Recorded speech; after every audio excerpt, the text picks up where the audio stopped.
go ahead and hand it over to Mr. Jensen. That was very quick. Thank you, Mayor.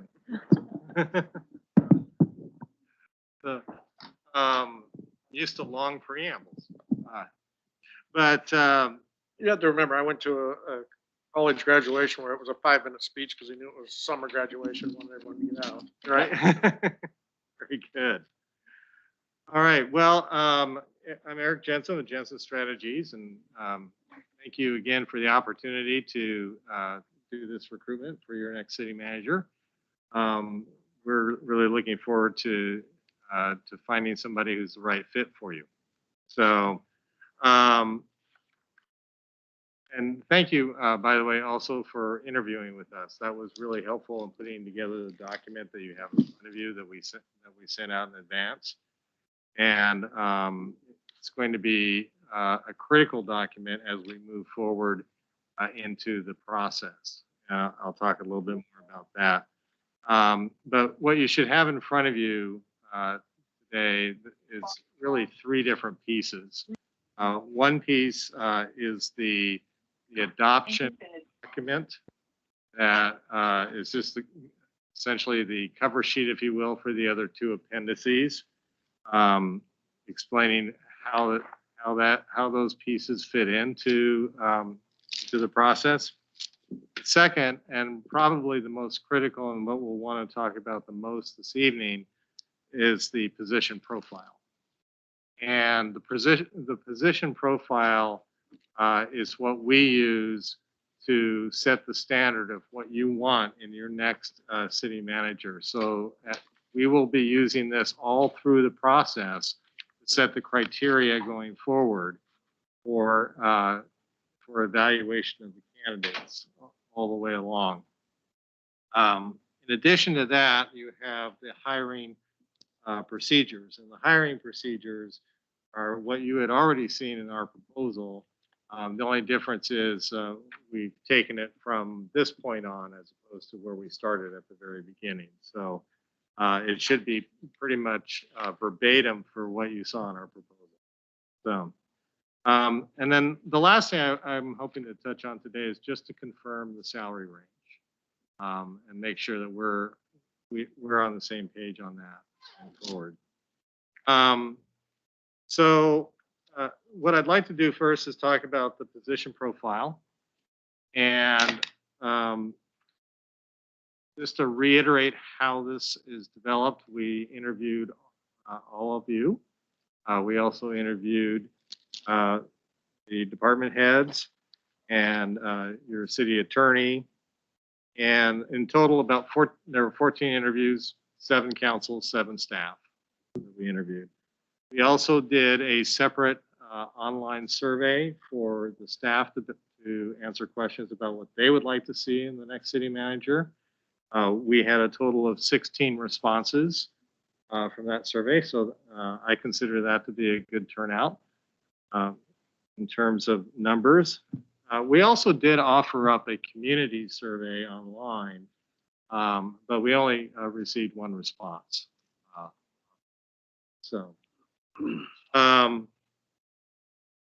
So we took all of that and put that together to come up with what you see in front of you. Now, I just want to highlight some of the main themes that we got from the interviews.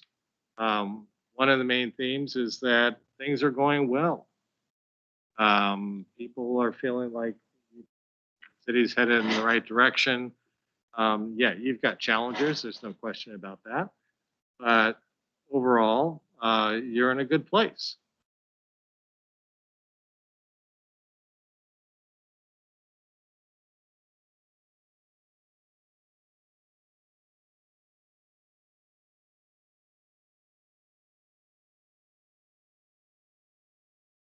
Both in terms of the urban renewal district and how that's going to be used, growth in terms of parks, and just thinking sort of long term about where you want to go as a community. And that the next city manager is going to be having to kind of bring all of this under one umbrella. Community engagement was another main theme that we picked up on, that that the council and staff are looking to enhance the outreach, the transparency, and engagement of the community. And so that is another factor that is on your radar. In terms of the attributes, the highlights, the biggest piece that we got out of the interviews was the word collaborative. Number of different senses. So one is collaborative with the council, somebody who can be collaborative with the council, somebody who can take a collaborative approach with the staff and to build team with the staff and to help move things forward. Somebody who is a great communicator, both verbally and writing, but most importantly, that they can talk to a multitude of audiences, from council to other agencies, to staff, to the community, that they are articulate and can communicate well. Accessibility was another key piece that came out of this, in terms of you want somebody who's going to be accessible to you and is accessible to staff and to the community, and making sure that that's there. In addition, there was a true across the board, but the vast majority of folks really wanted to see experience with cities. That you have somebody that has experience working with cities coming in and is familiar with municipal services that you provide. And then the last attribute that I will highlight is that you're looking for somebody that has the community development, economic development kind of experience, finance, public finance, especially with the retirements coming up, and also in terms of HR. But he's got an HR background as well. So let me, with that, kind of walk you through the different sections and kind of explain what they mean and how we will use them during the process. And so if you're looking at Appendix A, and I'm now at the first page of the Appendix A, we establish a minimum set of qualifications. These are the qualifications that if they don't have these, we don't score them. They go off onto a different, into a pile that's not moving forward. And so we have a bachelor's degree and 3 years upper level management experience, local government management experience. And we do put in some language to allow for a little bit of discretion, because every once in a while you hit that one candidate that just can still meet those requirements in other ways. And so we have equivalent commensurate experience. I'd like to actually change that to equivalent experience. So that is the minimum. Then we have preferred education and experience. And with that, these are the things that we would consider to be frosting on the cake. They don't have to have this in order to be considered. But if they do, they get an extra point or two. And so one is having a master's degree, such as a master's in public administration. And then 10 years of increasingly responsible public sector experience. So that can be the whole range of from being an intern to a management analyst to moving, as long as you're kind of moving in that direction. This is something that we typically put in our position descriptions. And it doesn't mean that they have to meet this in order to move forward. It doesn't mean that if somebody comes in with 3 decades of experience and somebody else has has 1 decade of experience, that the 3-decade person's going to trump over them. All it means is it gives them just a little bit of a notch up, but not so much. And I'd like to also give you an example that in our last recruitment, we had finalists who had decades of experience, and the person who had least experience was the one who got the job. And the reason was because there were so many other attributes that fit what the city was looking for, that was more important. The fact that they had, others had 3 decades or 2 decades. So,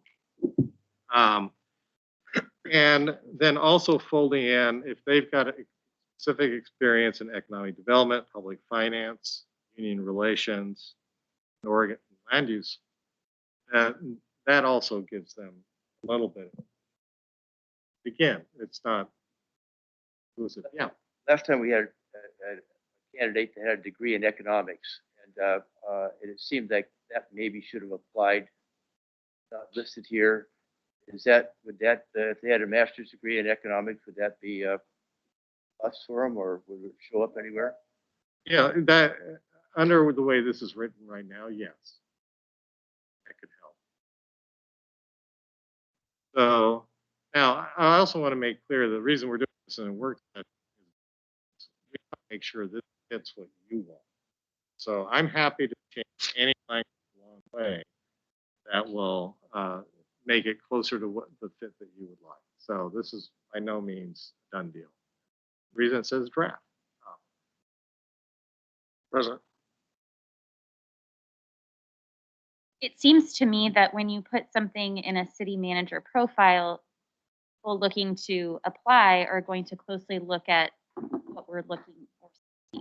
So when you put something in here, but then you say, but it's not really something that is going to go against them or go towards them or is preferred education or experience.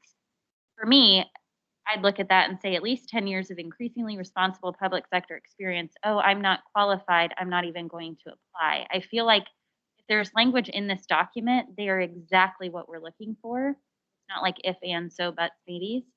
So with the required minimum education and experience, I don't know if there's a way to make that clear that this is exactly what you need to have in order to even be considered. If you don't, if you in addition have these, I mean, I personally do not prefer 10 years of experience. I think we had that conversation. You just mentioned that in an example with another city manager that got hired. Being in the field of education, a veteran teacher doesn't always trump over somebody fresh off the boat. And, you know, I got my chance doing that. And by looking at this saying at least 10 years of increasingly responsible experience, I'm going to think, well, I just started off, or I have those 3 years, but now they're looking for 10. I'm confused. So are they going to say that I'm in or that I'm out, or should I even try? And then it's kind of wishy-washy because then we're leaving it up to you to give an extra point here, an extra point there, because, well, they did have this, which you preferred, which I don't prefer. So I just feel like it's not as subjective or objective, sorry. When it's, here's what we're asking for, but here's also what could work. And if you do have that, we'll give you a little bit of extra points. It's just, it's not as cut and dry to me. So that's just the feeling I get when I look at those two paragraphs. I'm going to put a little asterisk here because what I'll do is I'll make notes and then we'll come back and we'll hit the ones that you want to hit. Miller. Kind of following up on Council President Greison's comment, what do you see other cities that are recruiting for city managers do in this area? Just can you give just a little context of what other cities have done in that regard? This has been standard in our other recruitment. This exact, like 3 years and then 10 years under preferred? No, actually, most of the other ones we put 5 years. 5 years on what? 5 years on required minimum? On the minimum. Okay. But there have been cases where you have put 3. So it's not always been that way, but Okay. cities that I've worked with have wanted to. Okay, and I don't mean to put you on the spot here, but given that context, what was the reason why we went with 10 in this case, in this draft? I went with 10. Yeah. We went with 10 because that's the standard that we've been putting in for the recruitment.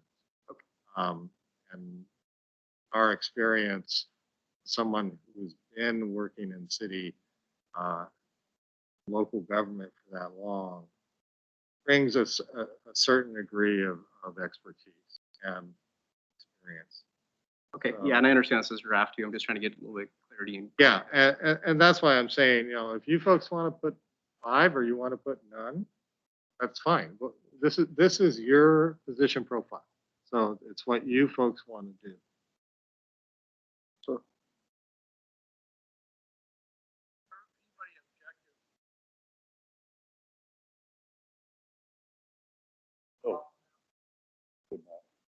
Okay.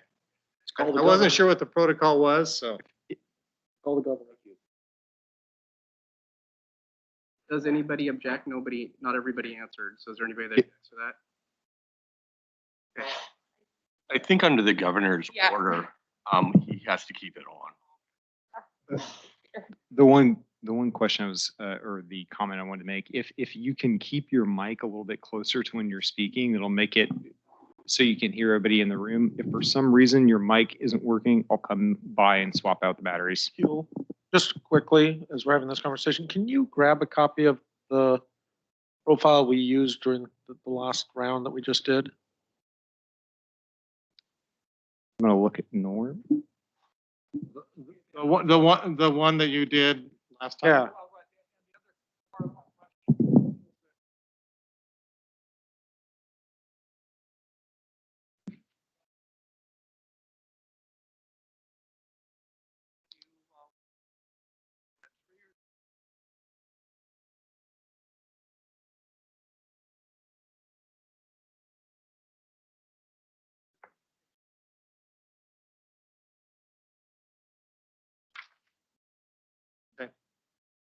Given that, the head coach of the Rams, Sean McVay, would have never been hired as the coach.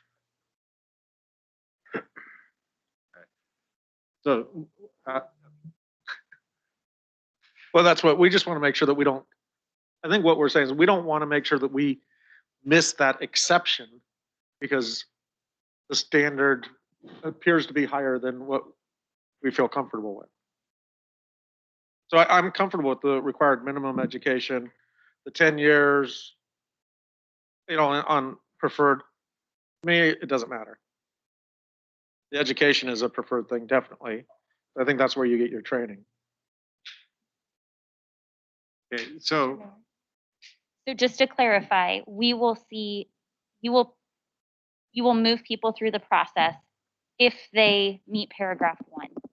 that is correct. Paragraph 2, they will just receive extra points. That is correct. Thank you.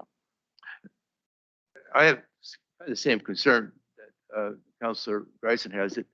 I like it in there, but the word prefers is what I would like to see replaced, I guess. It just kind of gives too much of a big leg up on it, in my opinion. So, but it's not a big deal, but I can kind of see what you're saying. That And just for clarification, what you're talking about here are the years of experience as opposed to the graduate degree. That's my comment, yes. good point. As long as they meet the minimum and you'll put them through with the 3 years, then Yes. thank you. But yeah, and I think ultimately on these parts, this is profile eliminates those that don't meet the minimum. And then there's a scoring. Then we select who we're going to interview through whatever process. And then those are the people. And then it's a clean slate. It doesn't matter that they have 10 years experience or no years experience. We're going to base it on interview plus our feel of the person. This part gets them in the door. Like, I'll always remember before I went back and got my bachelor's degree, I was in an interview for a sales position. The guy wanted to hire me, but he said, go back and finish your degree. Did. But, it was that minimum requirement. Now, that degree really has nothing to do with sales, but whatever. All right. I just, This if council- you haven't had any negative feedback in the past about this, I guess I'm approaching it as if I were a candidate. Am I eligible for this job? Is this something that I should go after, right? And if the city is saying one thing, but then so if you've had it be clear and people are applying with just what they understand that the minimum, that's fine. I guess I'm looking at it from a candidate's perspective, to make sure that they do give it a try and they're not deterred from that big 10-year comment there. But if you haven't had an issue, then I'm totally fine with it. I will say fairly confidently that we have not had an issue with people not applying because of that particular clause. Great, thank you. So what I'm hearing is that you would like the word preferred changed to something else. Oh, That's just what I said. I don't know. Maybe it's probably just fine the way it is. I'm fine with Be it. preferred, it means you've already got a leg up if they've got it, but you would say just a little bit. Her makes it sound like a big bit to me, but it doesn't matter. and frankly, having this feedback from you is very helpful to us because we apply the points. We will definitely be taking that into consideration. So, all right, great. Thank you. So, are you prepared to move on? Yes. Yes. Okay. So, on the desired skills or attributes, these are not in priority order. I would like to make mention. But these will be in the brochure in some form or other, as well as, of course, the first two paragraphs. And communication, that was brought up by folks in the interviews, and looking for somebody who can effectively engage multiple audiences, as well as being visible in the community, being out there in the community, someone who is accessible, transparent, open, is timely in responding to multiple audiences, and somebody who has a communication style that encourages collaboration and two-way dialogues with folks. So that would be one. The next one I have here is leadership and management. This one is very common by that we get from every council we work with. And that is looking for who's a manager and a leader, who is going to be helping to bring the workforce to a level that, or continue to have it at a level that's professional and high functioning and responsive. Somebody who's going to be, as a leader, inspiring staff, and someone who understands human resources management. What are best practices in management? And do they understand that? Someone who understands working with unions. Someone who understands a team approach with staff. And also somebody who is going to frankly, fly air cover for staff. And what I mean by that is they are the staff's representative with you, and the buck stops with them.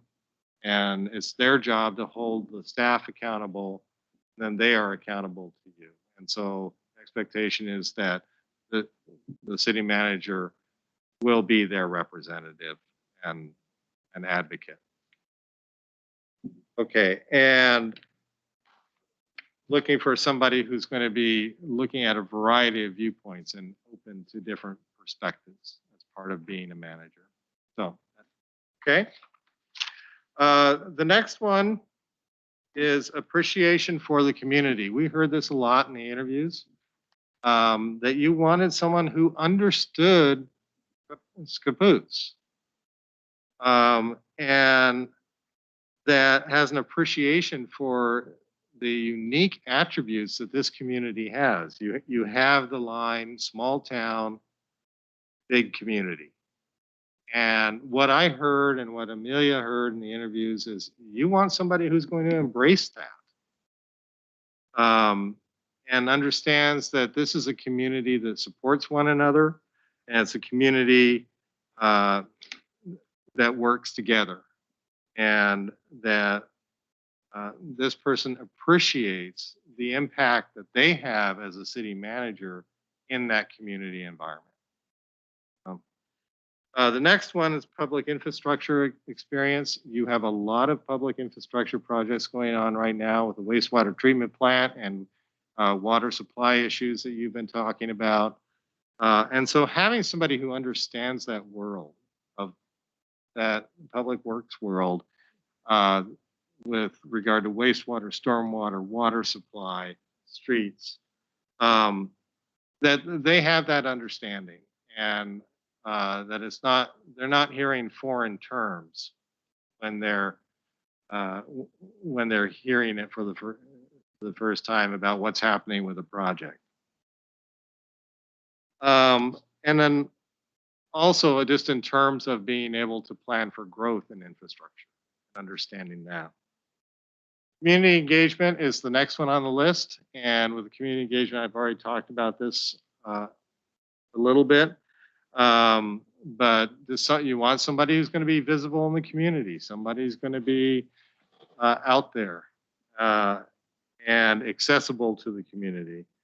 But you also want somebody who's going to enhance the framework of community information and community engagement, and building on the successes that you've had to date and moving those forward to the next level, encouraging greater community awareness and community engagement with city issues.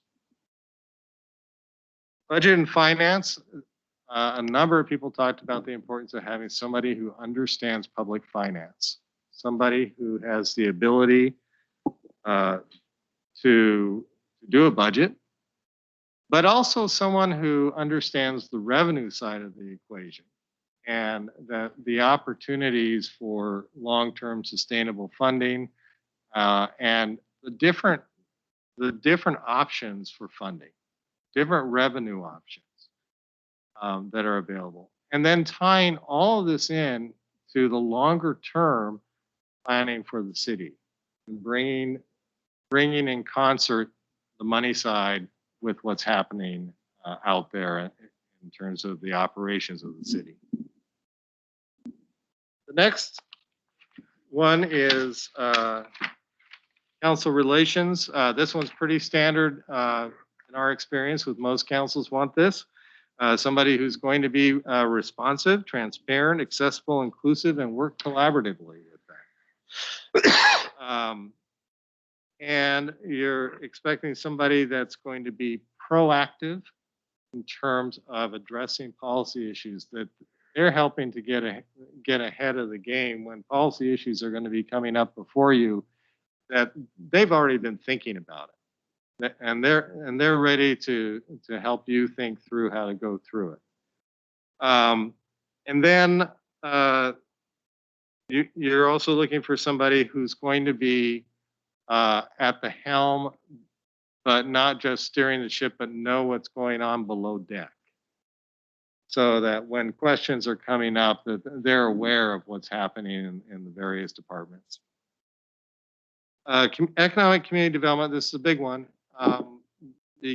in part because of the growth issues that you've been talking about. And so having somebody who understands economic and community development and the tools that are used for economic and community development, and you talk about the urban renewal district and how that works, and how do you manage those monies.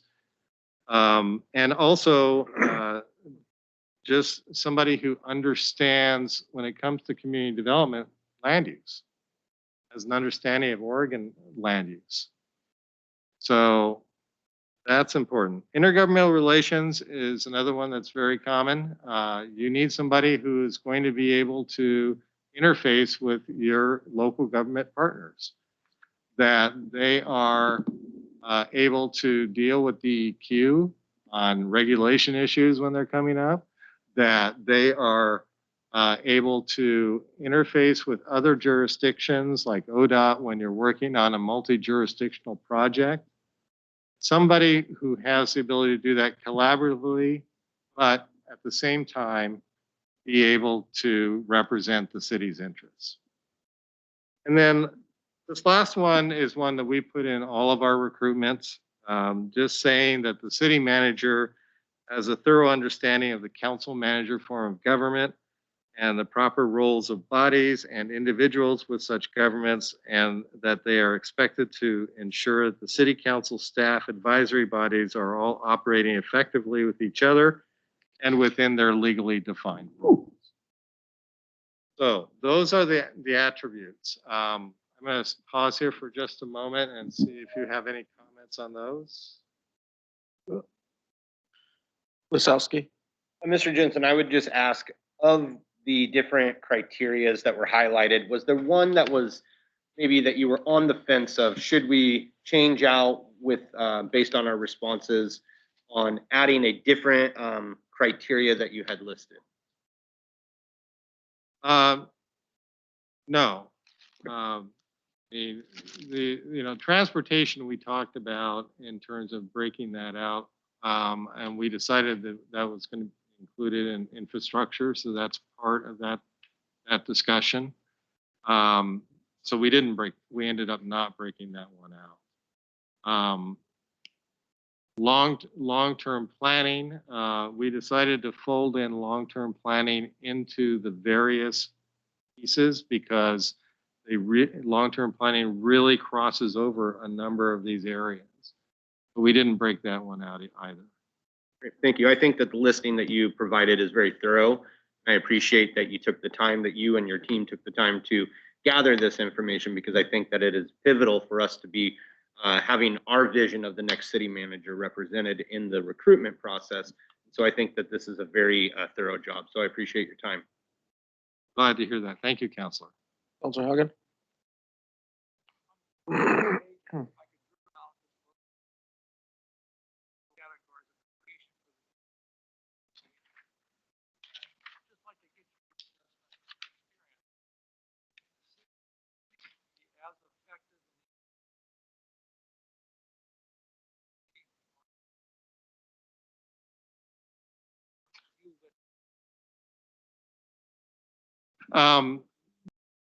Well, there is a difference. But the question is whether or not, I mean, obviously someone who is in the community is going to have a better understanding, firsthand understanding of what's here. However, there are candidates who have the ability to make that transition and understand what it takes to move into a new community culture and to learn about that culture and to embrace that culture. And so there are people outside the community who could have that skill set to be able to do that.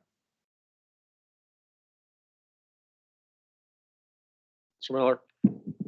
Kind of a follow-up on that question. In your previous recruitments for city manager for other jurisdictions, do you know how many candidates usually come from within that city's jurisdiction or city limits? Just kind of give a little perspective on that piece.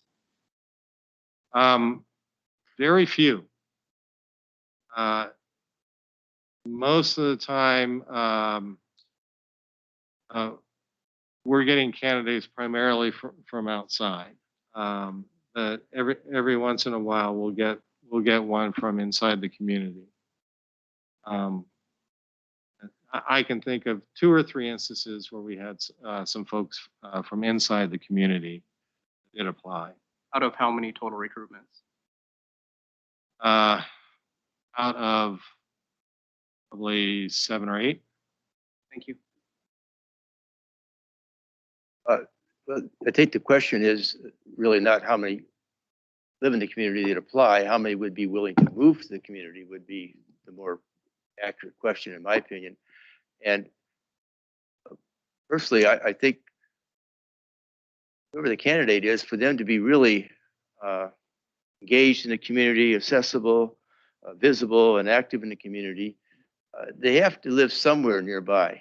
You know, I don't think they can live a long ways away, and for them to be available in evenings, you know, be part of a, you know, a service club or whatever it is that you help become engaged in.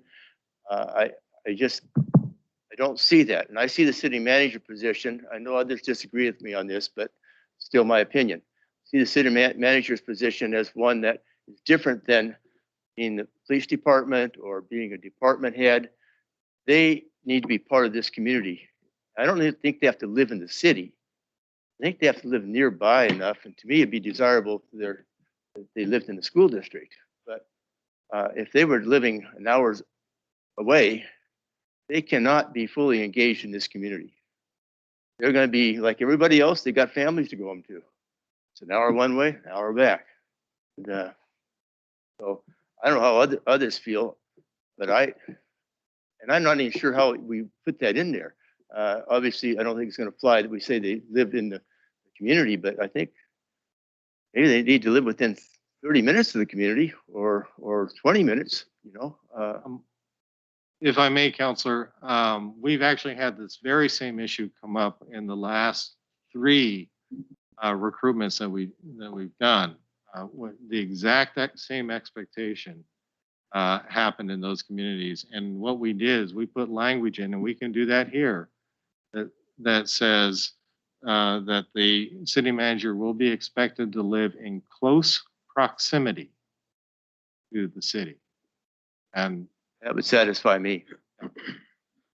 Yeah, I think that from what I can remember, the previous 3 city managers all either lived here or lived in St. Helens. One lived in St. Helens, John Henkin.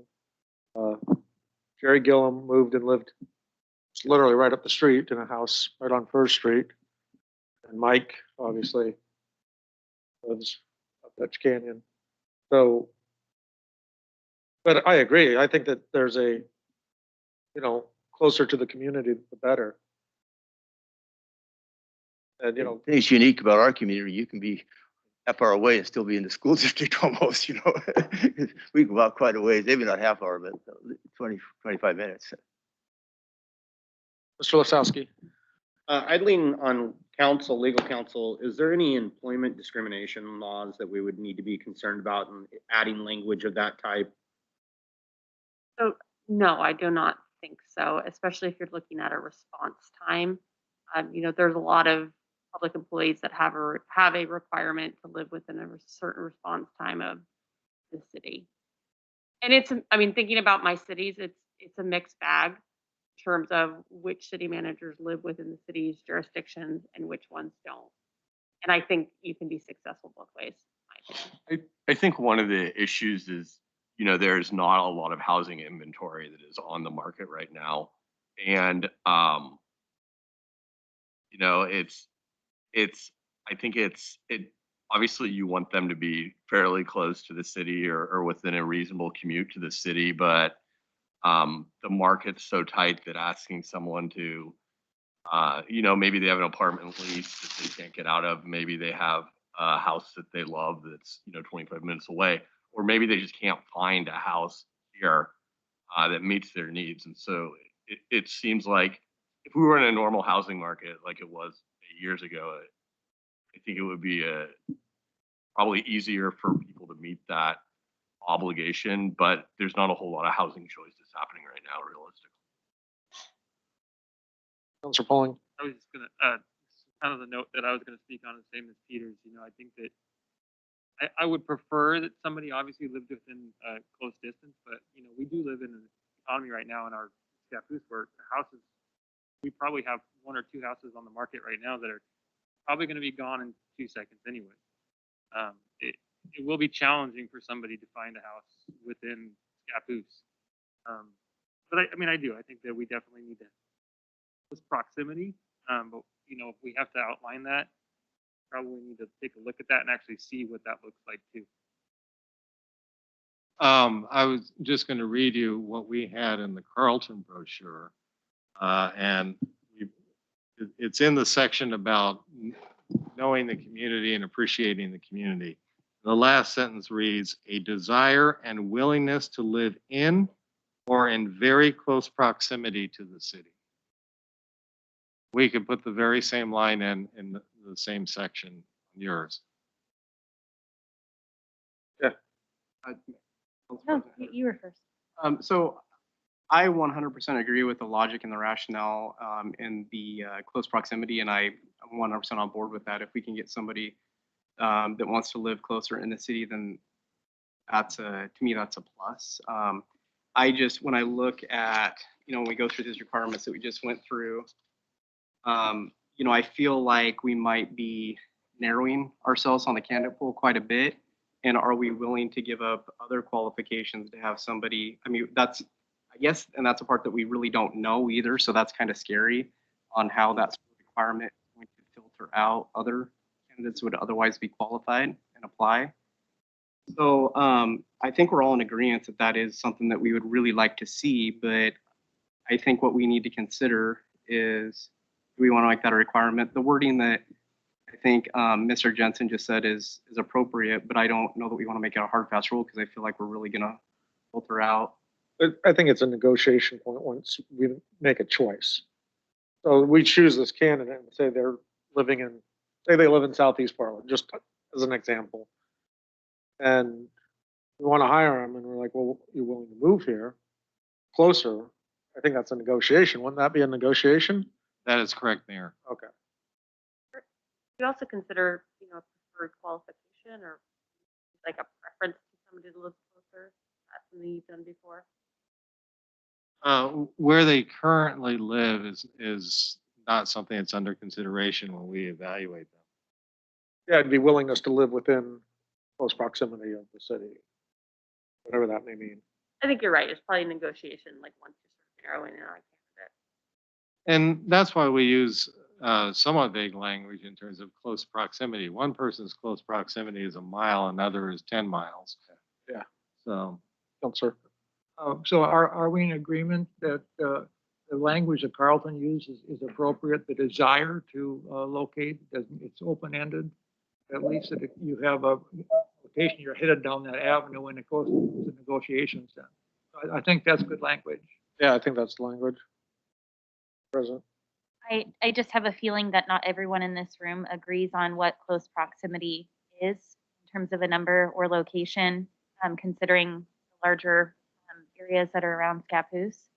So I'm just very worried about us understanding what that means when we are committing to putting that language in there. Also, if you have a desire to move somewhere, are we going to fire them after 6 months if they follow through? Or, are we going to hold them to, are we going to find them a realtor and someone's going to, be doing house tours with them? It seems very hard to regulate. I will say that so far we haven't had an issue with the candidates who have been selected in the other cities in terms of where they're going to live. Now, the city manager, Carlton, chose to live in McMinnville. It's a 15-minute drive for her to get from McMinnville to Carlton, which the council thought was reasonable. So I think you're going to, if you get much more specific, you're going to close off some conversations and perhaps even limit some people who might have otherwise Absolutely. apply. Yeah, that's my concern. That's why I kind of like the vagueness of it, or desire them to become a part of the community or live in the community. It's not hard and fast. It's a negotiation thing. It's really not that enforceable, to be right down to it, in my opinion anyway, but it does say what we're desiring here, and I think we want somebody that's going in close proximity to the community. That's important. And even if the housing market's not that great, if that's the case, they can come to the council and say, we're having trouble finding a house, or whatever it might be. It's not hard and fast, but we want somebody that wants to be here. And I think that's important. I like that language. And I I was just clarifying, are you talking about close proximity or very close proximity? city. I agree a little bit with Councilor Greisen that there is a significant difference there. I don't mean a mile. I mean, like I said, John Hankin lived in the city of St. Helens. To me, that's fine. To me, you know, there's, I mean, there's people on this council that use our previous city manager as like the model city manager. He made a commute from rural Scappoose, out of city limits Scappoose. He commuted to Forest Grove. So if we're holding a certain city manager as our model or of what we're looking for, yet you agree that, you know, he was an excellent city manager, but that it's okay that he commuted so far to get to Forest Grove. I just feel like our what we're asking is not consistent. I'd like to comment on that. First of all, Forest Grove did require Mike to buy a house in Forest Grove. He bought a house in Forest Grove. I understand And that. so there's more to it than what you're representing there. Thank you. So he did that with the idea that he knew there are times he's going to have to be available in Forest Grove. Mike did a great job for Forest Grove, did a great job for Vernonia, he did a great job for us. But I do think that the fact that he made the effort to buy a house where he could stay when he had extra responsibilities and he was actually a house owner in Forest Grove, you know, is I just think he did something, and the city council said that's okay, you know. So that's what I mean. It's not really that enforceable, but we desire something that's going to be here, you know. And idea just leave it open. Well, you can live anywhere you want, you know, kind of thing. That's not for me. Well, getting back to Ashley's point, I think the point you were trying to make is the word vary. And we can easily just take vary out and say in close proximity. I'm okay with that, sure.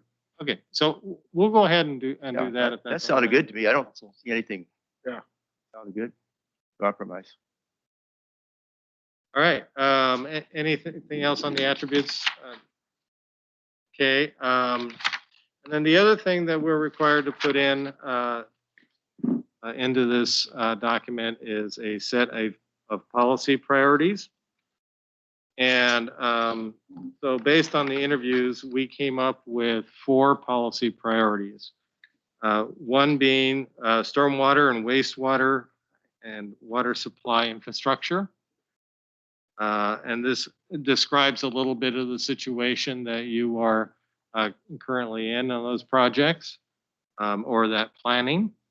And just saying that the next city manager needs to be knowledgeable about such systems and be able to facilitate addressing associated funding needs and regulatory requirements. So just highlighting, this is going to be an expectation of the next person walking in the door that they're taking on these initiatives. Second one is transportation. The new fuel tax came up in most of our interviews. And the fact that you're using a lot of those, you're using a substantial amount of that to help with funding sidewalks. And that there's still question about for the future, how are you going to use the fuel tax going forward? But whoever comes on board next is going to have to continue the focus on that. And will need to continue to focus on a multimodal mobility because you're looking at sidewalks, you're looking at streets, and help foster a connected transportation system. That was another thing that we heard in the interviews. So that's going to be an important initiative for the next city manager as well, as we understand it. The next one, this one is a little bigger, is the long-term growth management piece. And what we're talking about here in terms of population and economic growth is given all of the factors that you have in terms of the population growth. You've got large employers who are looking to site here. You have new 400 acres of industrial zone property. So being able to have a strategic approach that ties in all of these different elements, the infrastructure piece of it, the land use planning piece of it, the public safety and transportation, all that needs to have a degree of coordination and understanding of how you bring all those pieces together. And so we're suggesting that, and what we think we heard from you, that you need somebody who's going to focus on that longer term growth and be able to weave all those pieces together. So that's what that section is intended to do.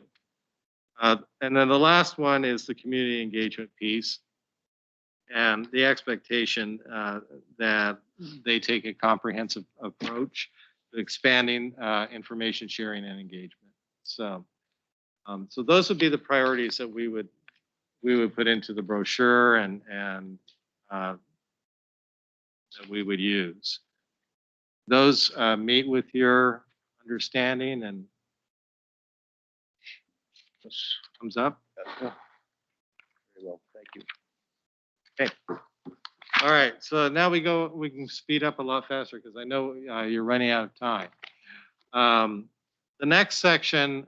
So I'm assuming with the changes that we talked about, by the way, on the position profile, that you're good with it as long as we make those changes. Yeah. Okay. The Appendix B, as I mentioned before, is the hiring process that we proposed. And we're just spelling it out for a public record that you are adopting this hiring process. Going forward, the first part being the position advertisement. So we will take what you've given us once you adopt the position profile and the hiring procedures. We're going to take that, we're going to develop a brochure, and then we're going to advertise. And we will also be proactively seeking candidates we know that we think might be qualified for this position.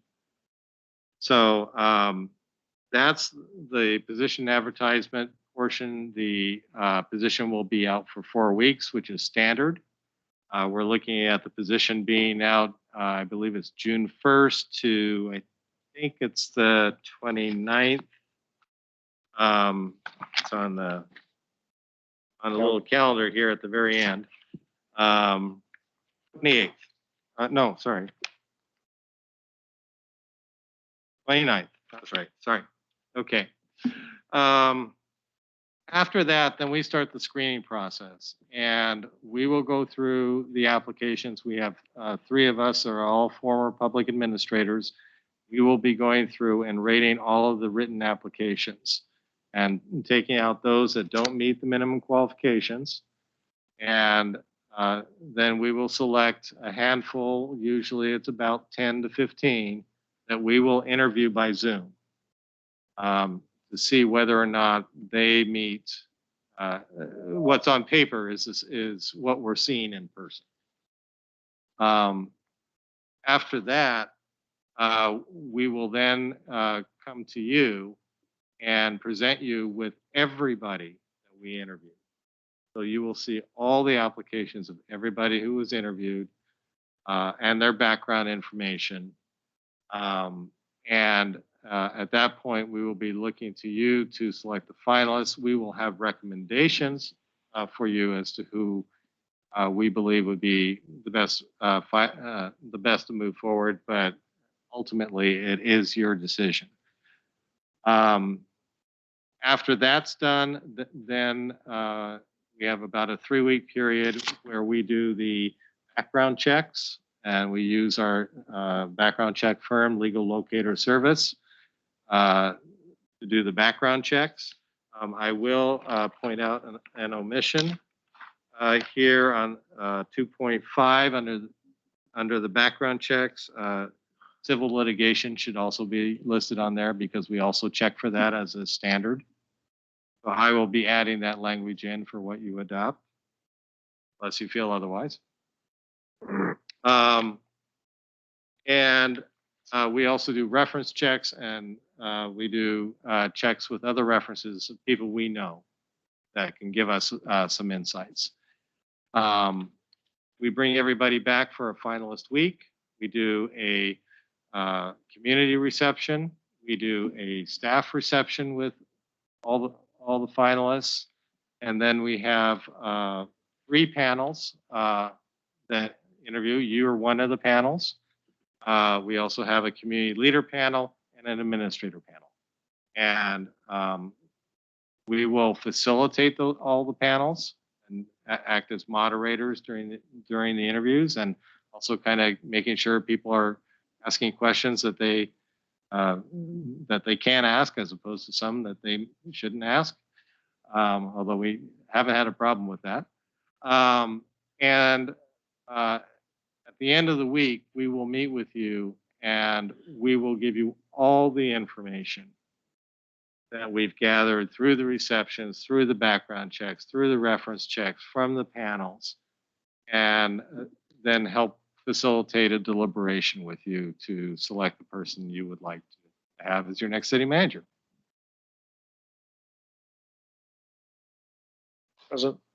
Yeah, I can't remember if it was a question you had asked us in the beginning or not, but I feel like at some point it was, did we want to just open it to Oregon or local surrounding states, or is it a nationwide search? I'm not quite sure if that's just something that you decide, or if we're supposed to come up with that, or how you had planned on. We look to your guidance on that. Okay. Typically, we will do a national search. We advertise through ICMA, the International County City Managers Association, as well as I believe it's gov.com.